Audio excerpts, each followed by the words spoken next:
everybody. I'm going to start with a question. How many of you know the person sitting next to you from before today?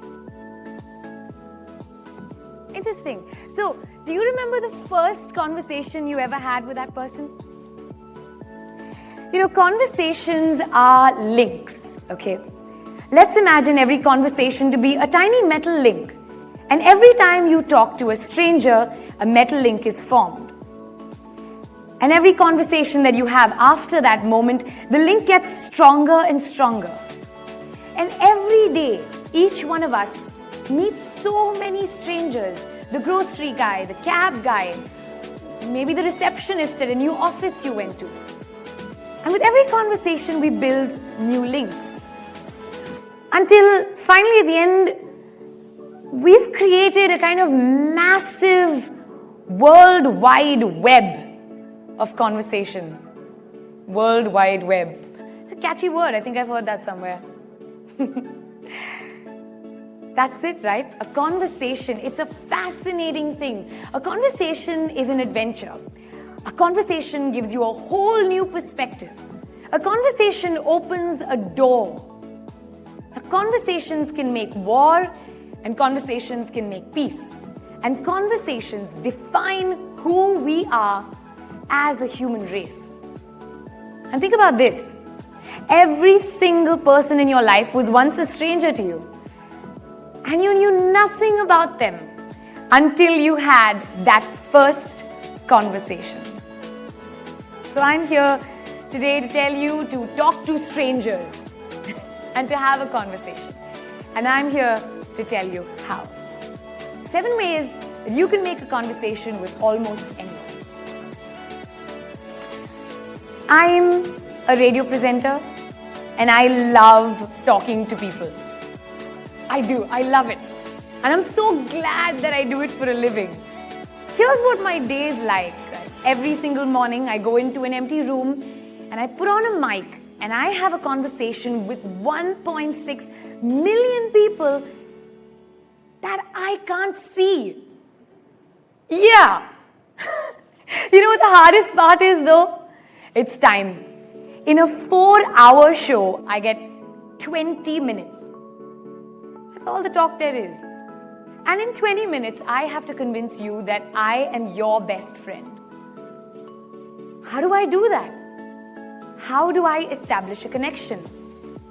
I have 20 minutes to inform you, to excite you, to engage with you. But most importantly, 20 out of the 20 times that I switch on that mic, I have to leave a smile on your face. Except, I can't see you, I know nothing about you, and I have no way of gauging your reactions. How do you do it? How do you talk to a stranger? Well, my 9 years in radio have taught me these simple little tricks. Strangers, they are everywhere. And we've always been told, don't talk to strangers. But I beg to differ. Every stranger comes with an opportunity to learn something new, an opportunity to have an experience you've never had, or hear a story that you've never heard before. And you've had that moment, right? You're in the room with someone you don't know, and you look across the room, you see a stranger, and you think, I want to talk to this person. And you can almost hear the first word, but it just won't come out. It kind of gets stuck about here. It kind of goes up and down, and you don't know. You know what? Here's my advice. Just say it. What's the worst that can happen? They won't talk to you? Well, they're not talking to you now. The first word, floodgates.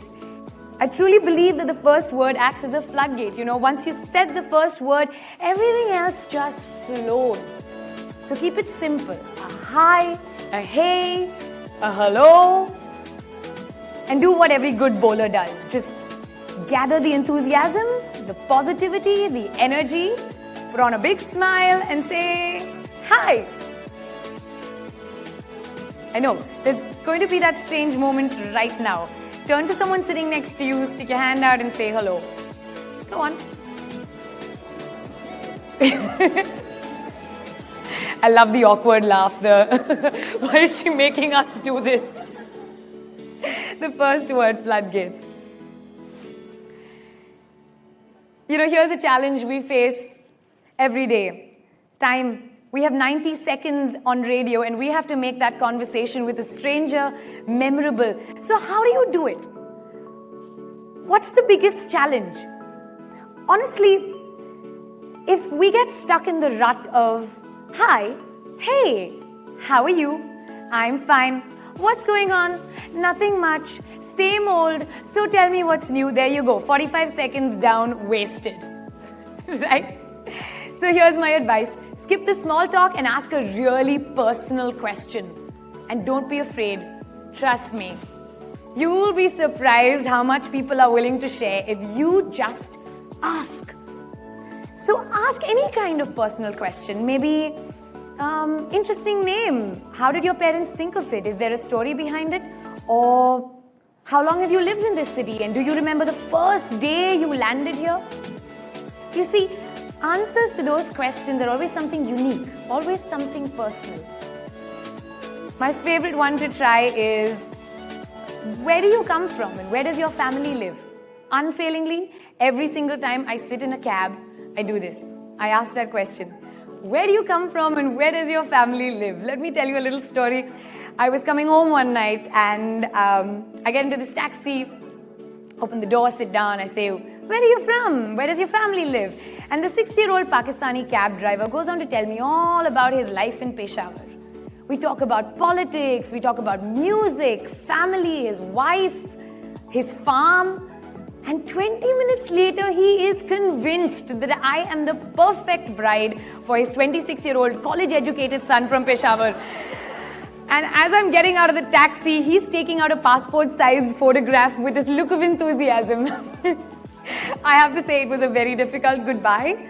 But the moral of the story really is, what starts with a hello can end with a marriage proposal. And that is a warning. Step 3. Find the me toos. Have you ever met someone who starts a conversation like they're starting a debate? I'm from Delhi. I hate Delhi. Yeah, nothing kills a conversation like a negative. When you meet someone for the first time, make an effort to find the one thing that you and that other person might have in common.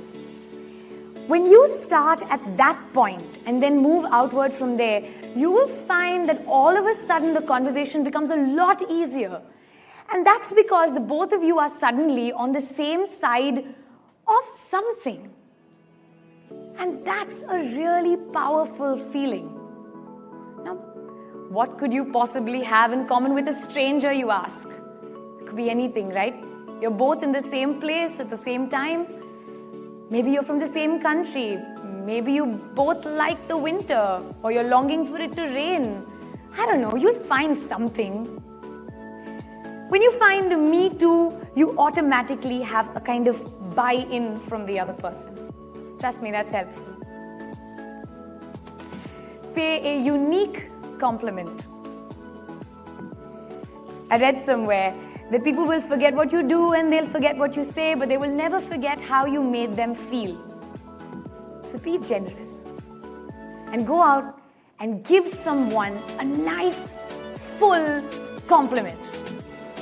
So I have this belief about a compliment immunity meter, and it comes from this experience I had when I met this gorgeous supermodel. And I look at her and I say, wow, you're beautiful. And there is no reaction on her face. And I think to myself, how? That's when I realized she is immune to the word beautiful. She's probably heard it 100,000 times today. And if she's on social media, she's heard it 1,000,000 times today. There are some words that each of us have developed an immunity to. It could be nice, it could be... Thank you for listening and help us to subscribe this channel. Please like, share and comments in this video for inspiring us. Thank you.